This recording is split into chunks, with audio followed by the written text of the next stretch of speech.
Hello, everybody. This is Narada Rishi Raja with expeditiousfool.com, where we remove the obstacles and focus on our DMP, that daily mindfulness practice, each and every day. Today, I'm here with your advice from the Gita. So let's see what Krishna has to tell us today.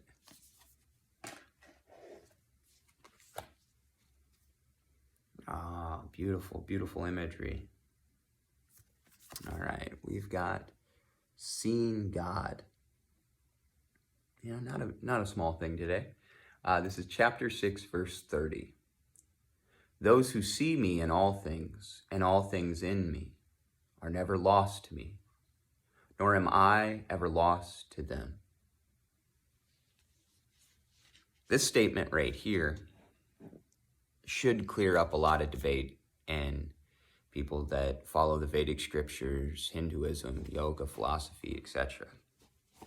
This scripture right here should solve a lot of that, because we have two different groups that fight back and forth for some reason. I guess they haven't got it yet. But these two groups, in the particular school of thought I'm talking about, is dualist and non-dualist.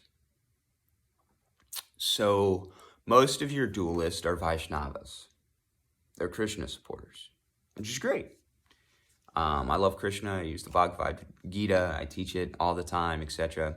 It's a great tool, which is what dualism is. It's a tool. Dualism, being a tool for teaching, is the whole reason you exist in the form you exist in right now. And everything else you see, it's the reason why all of that exists right now, is because dualism is a tool for learning. That's what it is.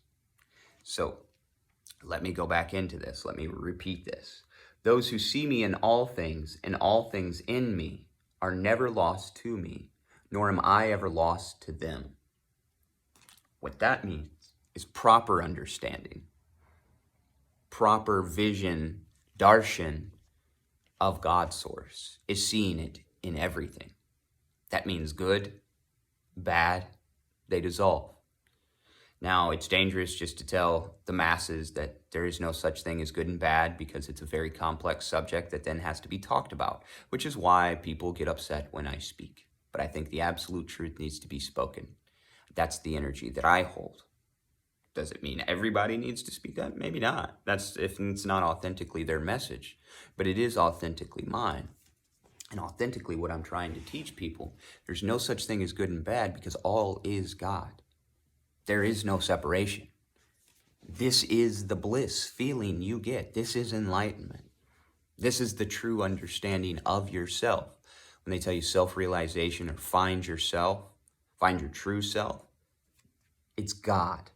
At the deepest core, it's God. However you define God, doesn't matter. Goddess, okay. Technically God and goddess, both technically incorrect, because that's a separation, right? Masculine, feminine. Well, the original Narayana, the formlessness, is neither masculine nor feminine. It created that dualism so it could learn about itself. You are a part of that learning. Well, let me clarify.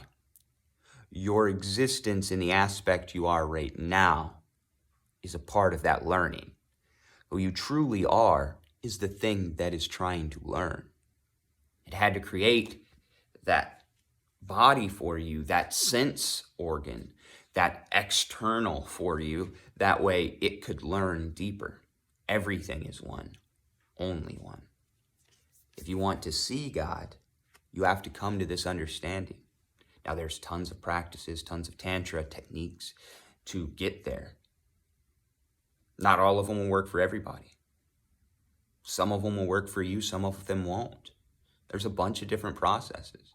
It's the reason why they talk about the importance of having a guru. Because if you're just going at it willy-nilly and you don't know all of these different ways, it could take you a long time. If you don't know any of these ways, it could take you a long time. If you do know only one of these ways, but you don't know how to do it properly, it could take you a long time. Or if you only know one of these ways, but it's not the way that you need, it could take you a long time, right? So this is the importance of the guru. In India, they say by God or by guru. If you can trust in God 100%, then you can see God in everything, and dualism falls away, and there is nothing but oneness and unity and bliss. And everything is perfect exactly as it is, nothing needing to be changed, no matter how messed up it is.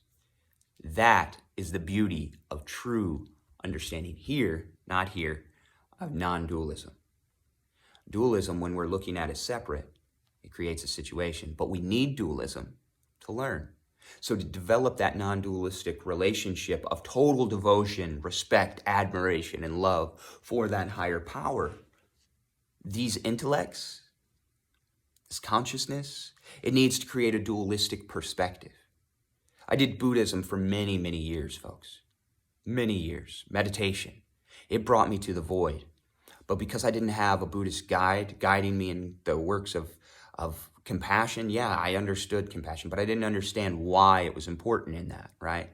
So that's why when I came to the Indian philosophies of devotion, that's when I was able to fully get it. I was able to pull myself from the depression of just seeing the void and looking at it and being like, eh. I was able to pull myself from that and then rise to a whole new level of understanding by using that dualistic medium, that tool, right? Dualism is a tool. We just have to see beyond that to the actual thing, the thing we're working on, not the tool. We're trying to build the house, right? Not just stare at the hammer hitting the nail. This is the situation. All right, everybody. If you want to see God, as Krishna says, it's literally everywhere in everything, both good, bad, all of the things you can see or imagine, that is God's source, including yourself. I hope this message helps. Have a great day on purpose and stay mindful, everyone. Namaskar.